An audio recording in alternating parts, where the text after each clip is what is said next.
Hey, are you ready for the word, church? No, I'm not going to do this again. Are you guys really ready for the word? Okay, good. You are ready. I've seen you in the sports stadiums. Moenie nou skaam raak nie. We have some guest speakers with us. Mornay and Rebecca Fools are from the Open Door Church in PE, where they serve in youth and kids ministry and everything else actually in between. And we've known Mornay a longer time actually. He grew up in Riversdale, and we saw him, meet God at youth there. And you might recall, if you were here last week, that I shared a story about 2018 when we had a real revival in the youth ministry, and about 40 teenagers were baptized in that year. Well, he was one of those 40 teenagers, and so he's part of the harvest of that year. And God really filled him with the Holy Spirit and called him to ministry. And so it's cool to just connect those two stories because that happened. And so we invited him onto staff in Riversdale in the church there in 2021.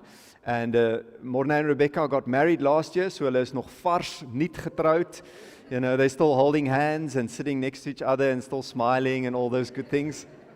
And so it's a real joy to see God, how God has grown them as a couple. Rebecca preached at the two youth groups on Friday night. And please stand as you welcome a Freedom Church welcome to Mornay to preach this morning.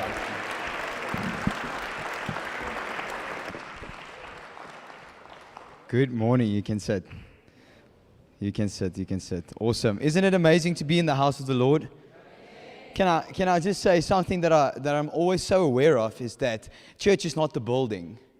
You are the church. And it's beautiful to be together here this morning sitting next to someone, a human being, not an empty building, that we actually leave church on a Sunday, but that we're here together and worshiping the Lord in unity today. And thanks, Graaf Reinet, for a warm Karoo welcome. You guys are really a bunch of lekker people, and I've really felt so welcome here.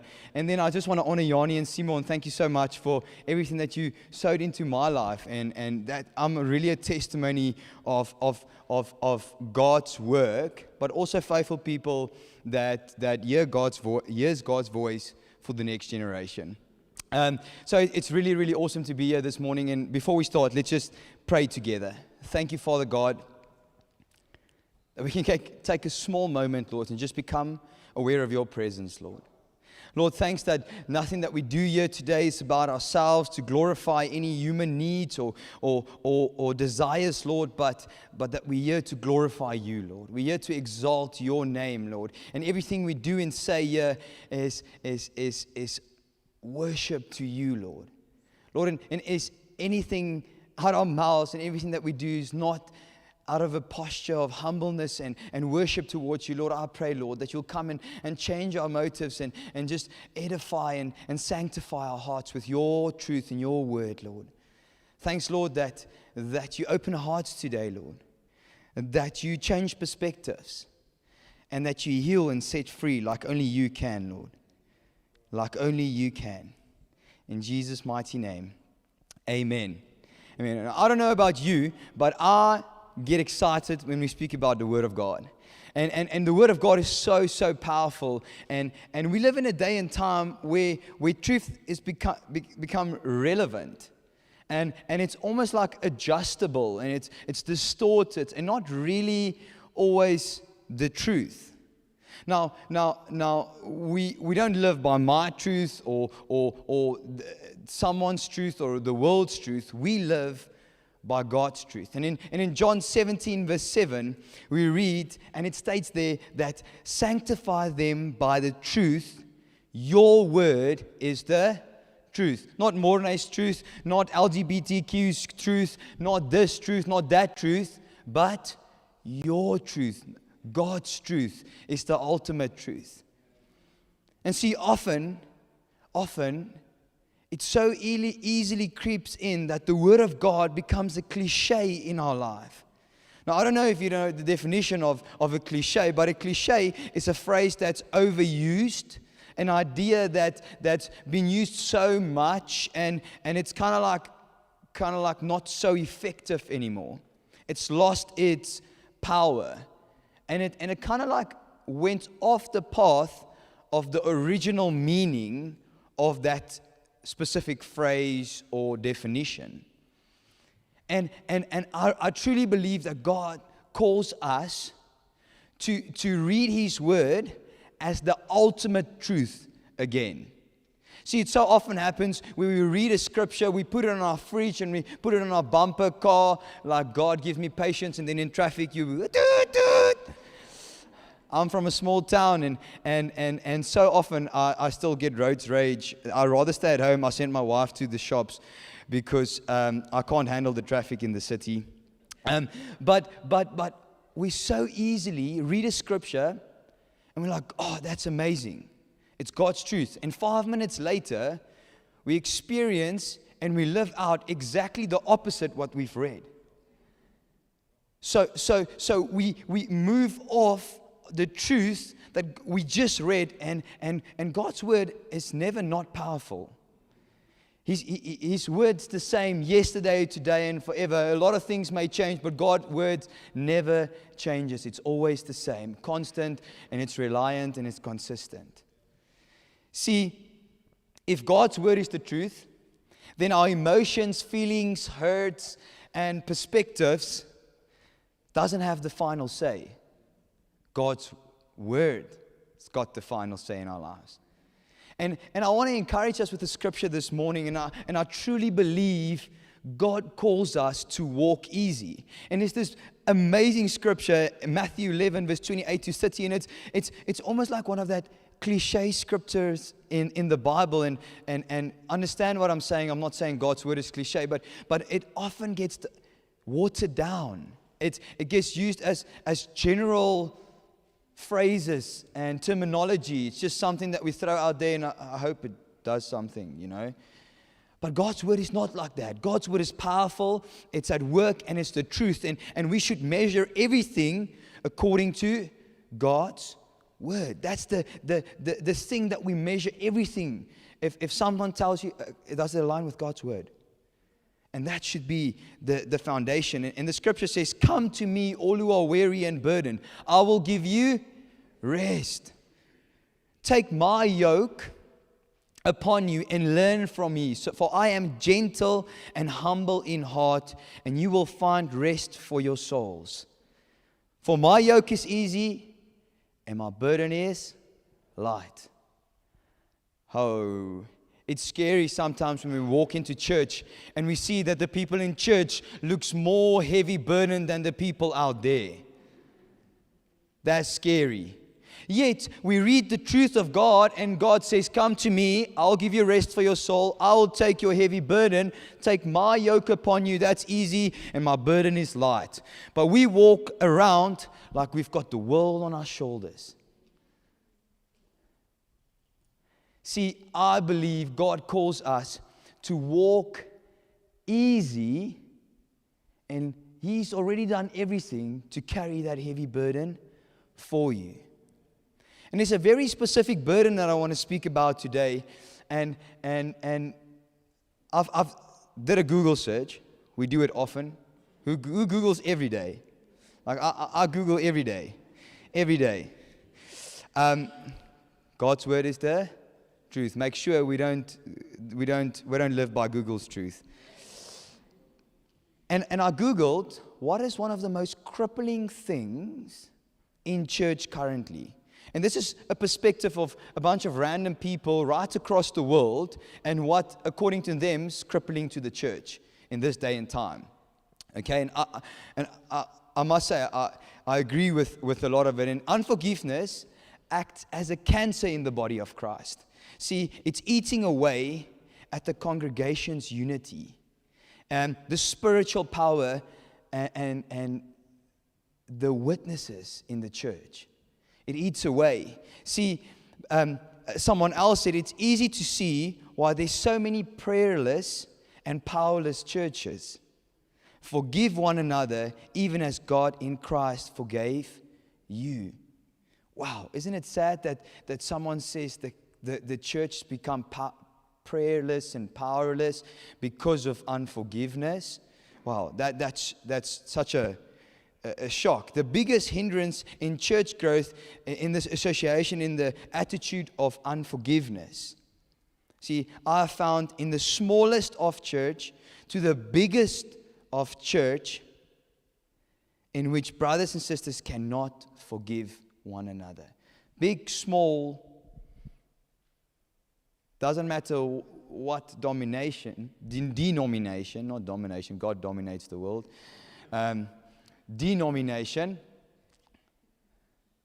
I still get English classes by my wife. I'm actually African, I'm just joking. A bitter and unforgiving heart damages the witness of an individual in church.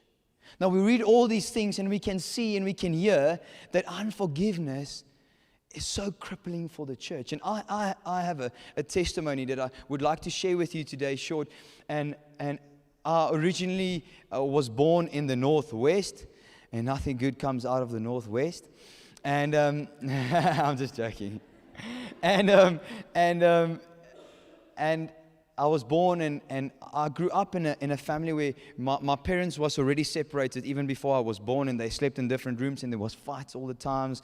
And my dad worked at a mine, so he had night shift. He was quite absent, and my mom was an alcoholic and a gambler, and I grew up in that type of background from the day I was born right through. I didn't really understand what happy family looked like, and went from Northwest to the Western Cape, and it was kind of like the same. Dad was just absent. He stayed in the Northwest, lived up with my mom, and in and out, rental house. Then she steals this, then she steals that, then that, and then that, and then we do this, and kind of like tossed and thrown around with things of life. And then by God's beautiful grace, got saved in grade 11, part of that revival in Riversdale, and the work that God did there, and really was filled with the Holy Spirit, made a decision to follow God, and God really changed my life. But I was saved, and I lived and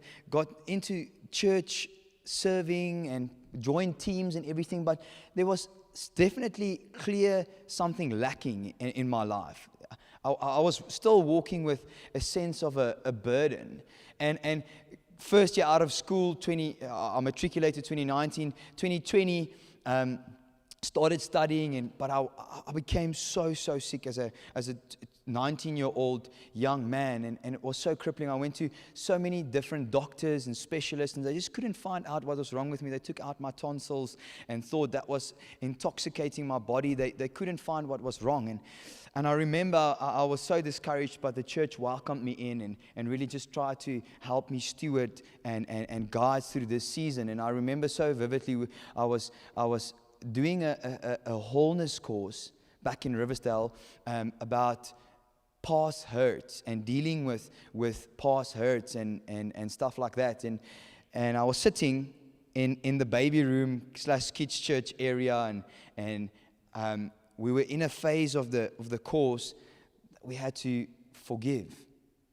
And I was sitting, and there was this beautiful orange couch, amazing couch. I love that couch, and so memorable. I had a piece of paper, and there was multiple lines that I had to write down the person who I needed to forgive. And I remember I was like, God, I cannot.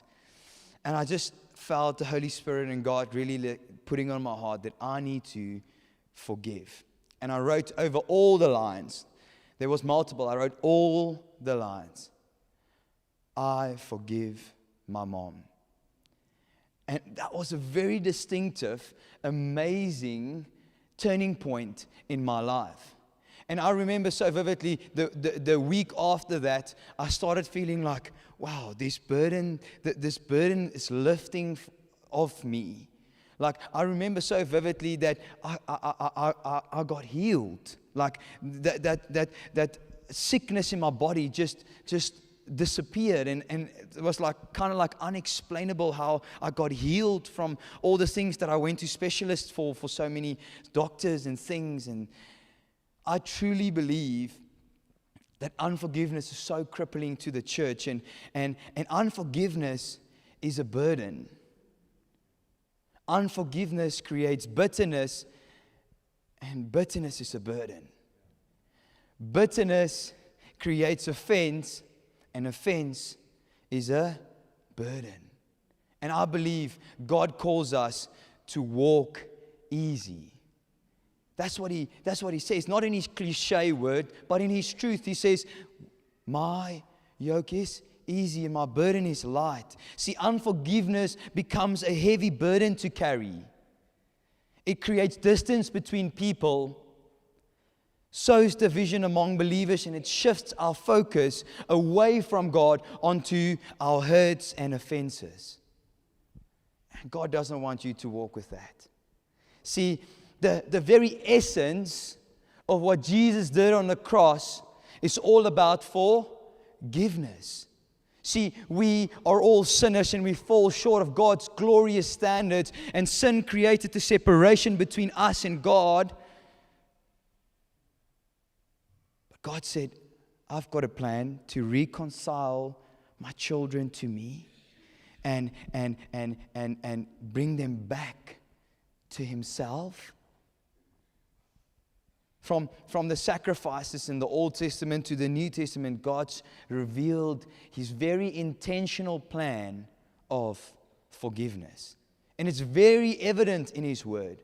We can't go around it. It's a golden line from the Old Testament right through to the New Testament and right through till the day that He comes.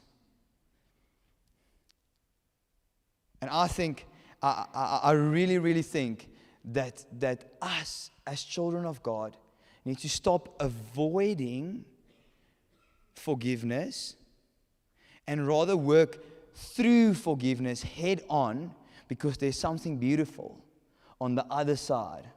When God sets us free from that unforgiveness, that thing that separates and disconnects and actually essentially at the end of the day creates a big distance between you and God. And I don't know about you, but I want to live close to God. I want to be able to be aware of His presence and experience His presence working through me daily. See, C.S. Lewis, a great scholar, really made a profound quote, said a profound quote, wrote a profound quote. Everyone thinks forgiveness is a lovely idea until he has something to forgive.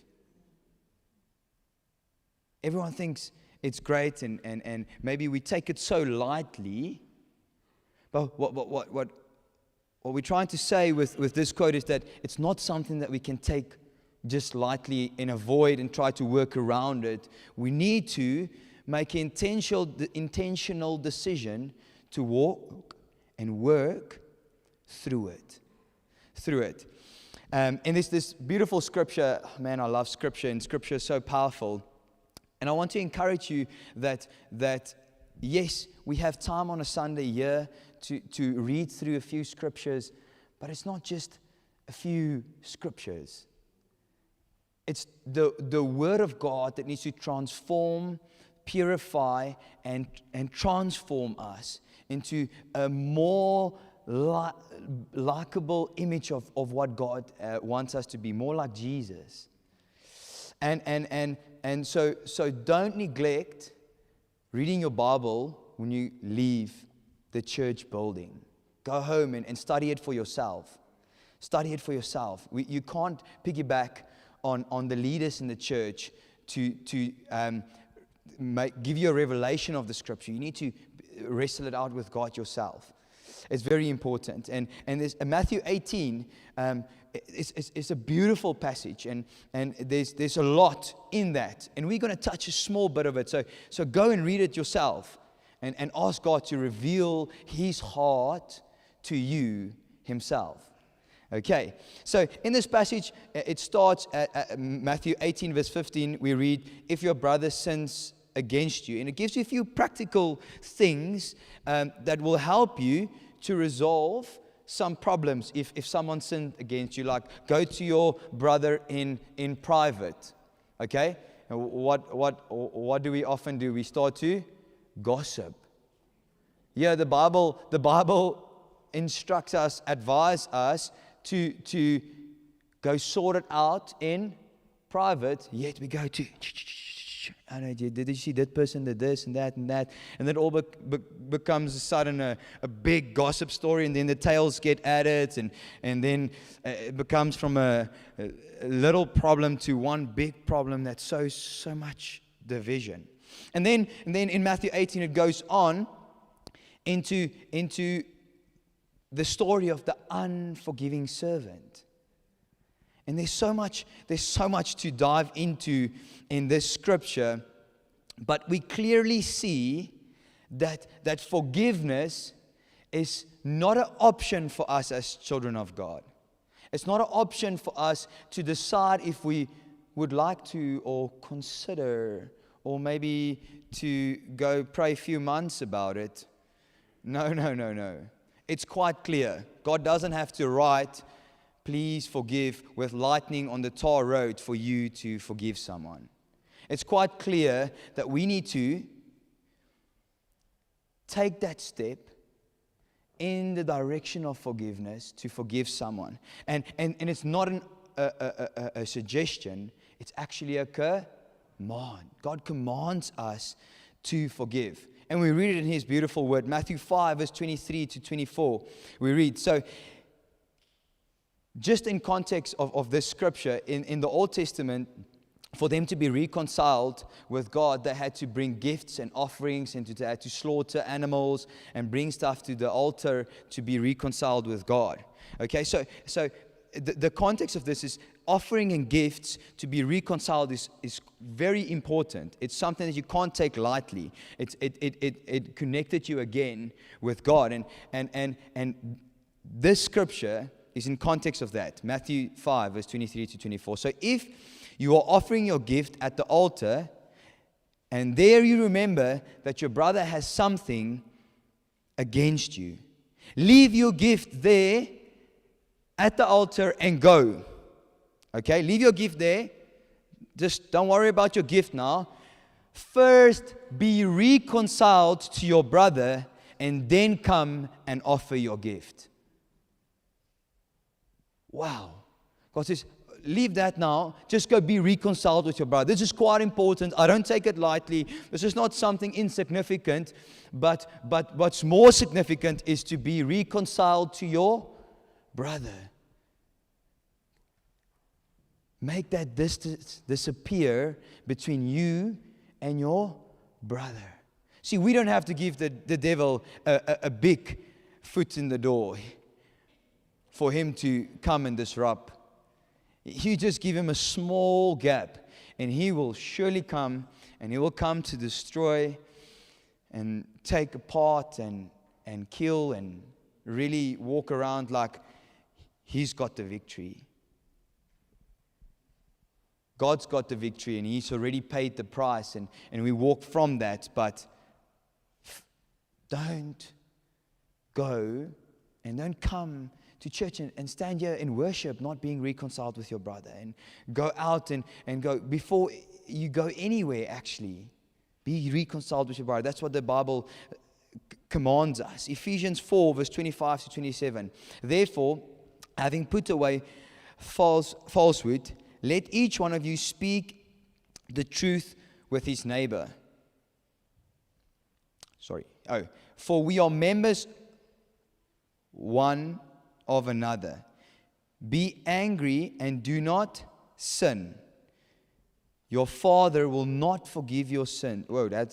Do not let the sun go down on your anger, and give no opportunity to the devil. Don't go to bed. Don't let the sun go down if you're mad at a brother. Reconcile. Speak through it. The Bible in Matthew 18 advises us, go to your brother. Don't just leave it. Don't go gossip about it. Don't go and let the devil create bitterness and offense in your heart. But go reconcile. Don't let the sun go down. The Bible here is kind of like making it urgent. We know the sun comes up, but the sun goes down at the end of the day. So don't let another day come for you not to be reconciled with your brother or your sister. It's like don't ponder on it. Don't stay there. The sun's going down, so you better need to reconcile. So there's an urgency about it, about unforgiveness. We can't walk with this heavy burden. There's the scripture that's quite well known, Matthew 6, verse 14 to 15, which says, if you forgive other people when they sin against you, your heavenly Father will also forgive you. But if you do not forgive others their sins, your Father will not forgive your sins. That's quite self-explanatory. We don't have to go and do a scientific research about that scripture.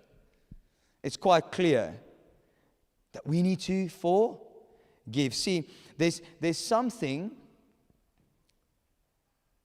that's really, really important about forgiveness that God's really serious about, and that's unity in church. And God wants us to walk together. And what unforgiveness does is unforgiveness creates distance between families, between people. Unforgiveness creates distance between believers and within church, and essentially, primarily, creates a distance between you and God. And God says, no, I want you to be close to me so that you can hear my voice, so that you can experience my freedom, and so that I can work mightily through you.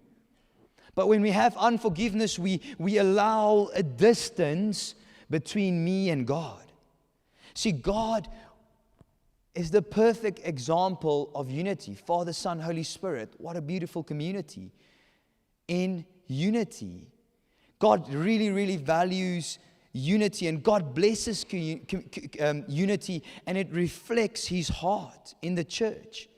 See, unity is important, and there's so many scriptures in the Bible, and we're just going to read through a few of them now because God's word is powerful, and it's going to be on the screen in a big slide. Unity is important. See, Jesus prayed for unity. John 17, verse 20 to 21. We read, I pray also for those who will believe in me through their message, that all of them may be one, just as you are in me and I am you, so that the world may believe that you have sent me. Let's just read that again. That all of them may be one. What does unforgiveness create? Distance. Can we be one when there's distance between us, when we're not agreement under one name for what He has called us to? No. So it's the opposite of what God calls us into the Word of God. If Ephesians 4 verse 3, it says, make every effort. It's the heading, and it goes like, make every effort to keep the unity of the Spirit through the bond of peace. Make every effort. Take unforgiveness lightly, or just consider the unity, or maybe think about it. No, make every effort. Are you making every effort to be in unity? Because that's what the Bible tells us. Make every effort to be in unity of the Spirit through the bond of peace. Make every effort. Are we making every effort? 1 Corinthians 1 verse 10. United in mind and purpose. I appeal to you, brothers and sisters, in the name of our Lord Jesus Christ, that all of you agree with one another, but that you be perfectly united in mind and thought, but that you would be perfectly united in mind and thought. Once again, unforgiveness creates distance, and God calls us to be united in mind and thought. God doesn't want us to walk in disunity. His heart is for us to walk in unity. Because if we don't walk in unity, we're gonna be fighting with each other when we need to see the world change through God working through us. In Matthew 18, we actually read, He says, I also tell you this, if two of you agree. And then it further goes on, verse 20, it says, for where 2 or 3 gather as my followers, I am there. I get this wrong always. I say among, but it's among us. I'm still learning English. There's grace. Lord, forgive me for my bad English. I am there where 3 or more gather. Like where 2 agree. When we have unforgiveness towards someone It's difficult to agree with someone because you have offense and you have bitterness and you have grudges against them. See, God's heart is unity for the church, and I promise that if we work more in unity, we'll definitely see more of God's hand in the church. We'll definitely see that. It's not because it's something fancy that the leader said. We can read it in the Word of God. Commands a blessing. See, forgiveness changes our perspective. And we need to walk with a heaven's perspective. When we have unforgiveness and we focus on unforgiveness, we focus on me, myself, and I. What I went through, what is difficult for me, what I don't understand. Why did they sin against me? And I'm not standing here and I take it lightly what you went through, what you're going through, or that someone did something bad towards you. I know that God cares for you and He doesn't want you to go through that things. Okay? That's not what I'm saying. But we need to shift the focus from ourselves and what we go through and what hurts us to a heaven's perspective. Because see, unforgiveness keeps our eyes on the offense, the bitterness, and the unforgiveness, where God calls us to shift our eyes from that to His purpose, His grace, and His purposeful plan that is for the unsaved, that is for the brokenhearted and those who are struggling and haven't yet received the gospel. But yeah, we have unforgiveness, and it's, I'm so hurt, and they did say this bad stuff about me, and I'm so sorry for myself. And God says, shift your eyes away from this unforgiveness and offense and bitterness. I've already paid the price. I've shown you how forgiveness looks like. Just shift your perspective to heaven's perspective. Because my grace is enough. Like I've already paid the price. I know how it works, and I've done it. I've modeled it for you. So just shift your perspective from your hurt. I know it's tough. I'm close to you. I know it's not fun to be hurt and sinned against, but just shift your perspective to God's perspective. So 2 Corinthians 4 verse 18 says, so fix your eyes on what is unseen, since what is seen is temporary, but what is unseen is eternal. Wow, hurt is eternal. Set your minds on things above, Colossians 3 verse 1 to 2. Set your minds on things above, not on earthly things.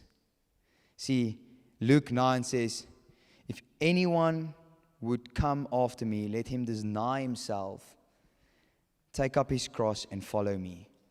And this is a beautiful testimony of Corrie ten Boom. It's a lady that was in the time of World War II.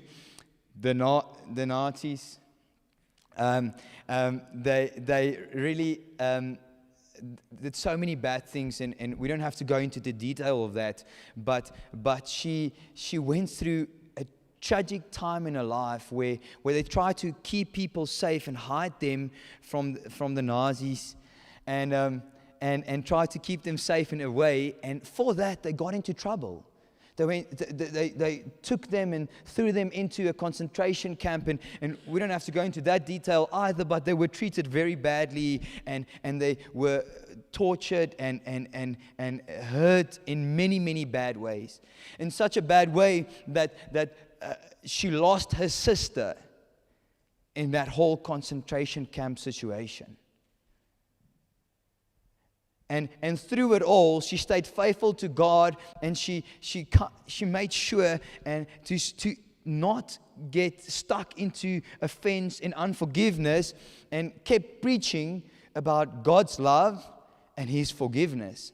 And one day she was preaching in Berlin, and she was preaching about unforgiveness, just to give you context.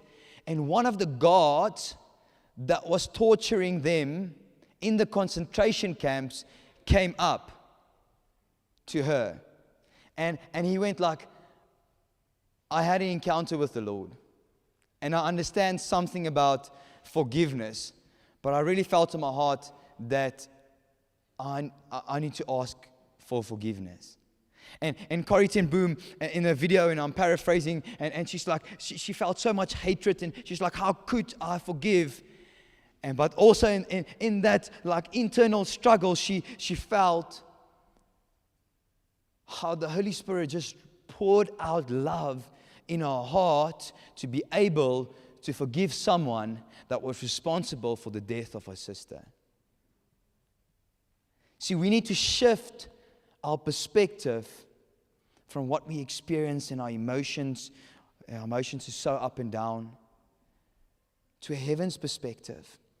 See, Romans 5 verse 5, Corrie ten Boom quotes this scripture and she says, and hope does not put us to shame, because God's love has been poured into our hearts through the Holy Spirit who has been given to us. So a lot of us here today that's been walking around with unforgiveness.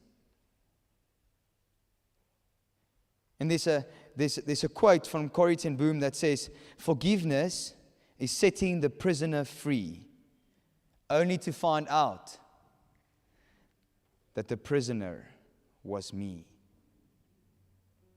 See, unforgiveness keeps us captive. It keeps us busy and distracted, and keeps our eyes in the wrong place. It keeps us away from unity in church, and it keeps us away from the work of God through you. So let us walk easy, walk together, fix our eyes on Jesus, and forgive as freely as we have been forgiven. And that can only happen. You can't do it in your own strength. I've tried from 2018 to 2020 to try and figure it out. You can't do it in your own strength. It happens in the presence of the Lord. So I want to invite you to stand up with me.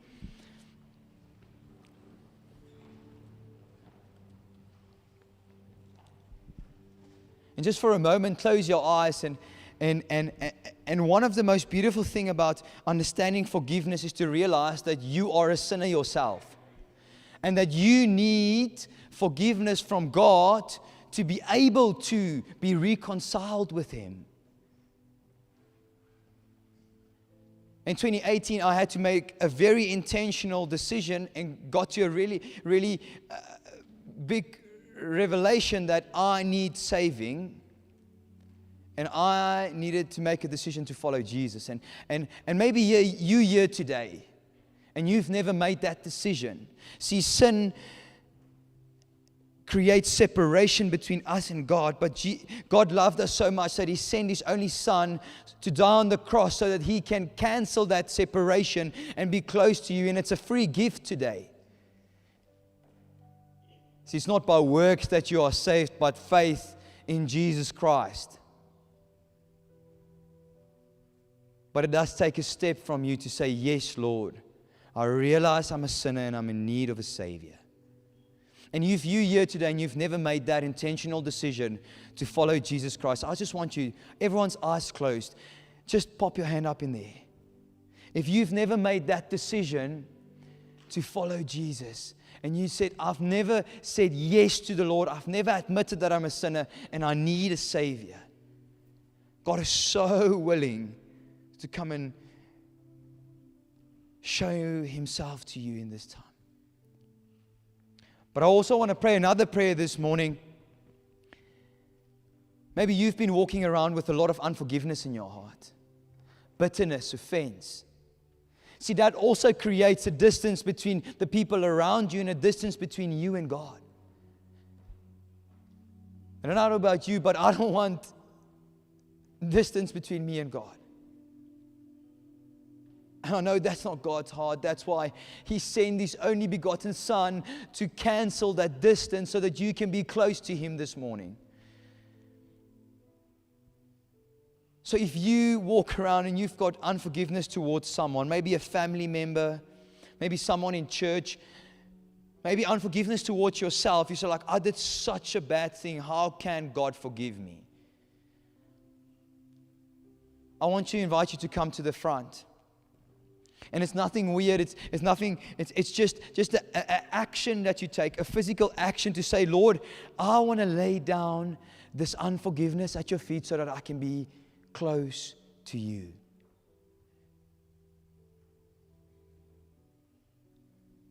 Come to the front and say, Lord, I'm tired of feeling this distance. I'm tired of feeling like I have to work to experience your love, experience your peace, Lord. This distance that was created through unforgiveness. Maybe you need to ask for forgiveness today. For something, maybe an addiction in your life, or maybe something that you've placed above God in your life. I also want to invite you to come to the front. Just through this action, we're just laying it down at Jesus' feet. Said, Lord, it's not in my control, it's not in my strength, but it's you that does the transformation and the change in my life. If it's you, you can come to the front.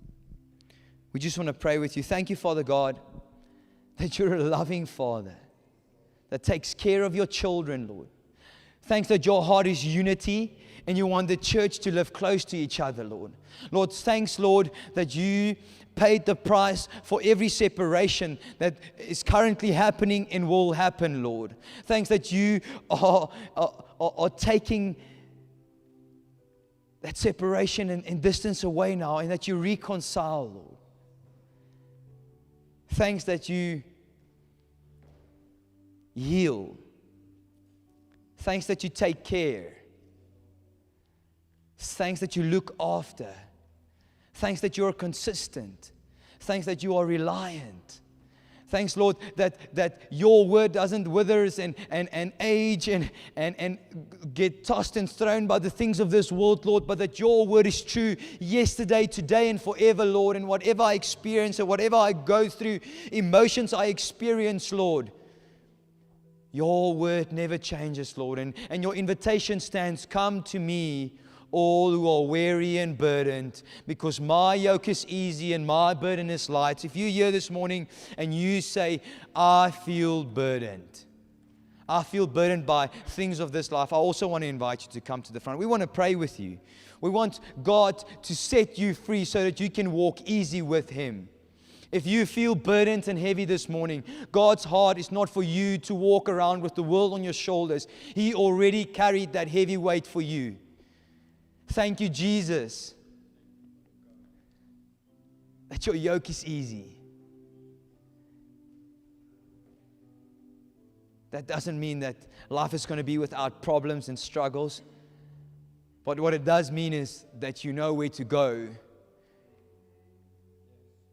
You know where to go if you need comfort. You know where to go when you don't necessarily understand everything about life. And that happens often. Thank you, Jesus, that your yoke is easy, your burden is light. Lord, I pray that your Holy Spirit